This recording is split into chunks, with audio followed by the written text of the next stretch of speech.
سوال یہ ہے کہ نفاس کی کم سے کم مدت کیا ہے؟ تو اس سلسلے میں عرض یہ ہے کہ نفاس کی کم سے کم کوئی مدت نہیں ہے. یہ عورتوں کے تعلق سے ہے کہ کس عورت کو کس مرتبہ جو ہے وہ کتنے دن خون آتا ہے اور اس کے بعد بند ہو جائے. یعنی ہر عورت کی جو ہے وہ مدت الگ الگ عورتوں کے حساب سے ہے.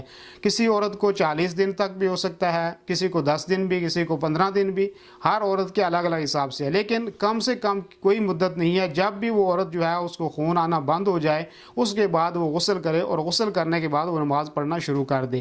اور اسی طریقے سے کچھ عورتیں کیا کرتی ہیں کہ وہ سمجھتی ہیں کہ ضروری ہم نے 40 دن جو ہے وہ نماز نہیں پڑھنی، حالانکہ خون آنا بند ہو گیا، وہ پاک صاف ہو گئی ہیں، تو پھر بھی اس کے بعد نماز 40 دن تک وہ ترک کرتی ہیں، جبکہ یہ گناہ ہے. جب وہ پاک ہو جائیں تو پاک ہونے کے بعد فوراً غسل کریں اور اپنی عبادت نماز جو ہے وہ پڑھنا شروع کر دیں. جو بھی وہ طہارت کی یا پاکی کی حالت میں جو ان کو کرنا ہے وہ اپنی ساری عبادتیں وہ اس کام میں شروع کر دیں.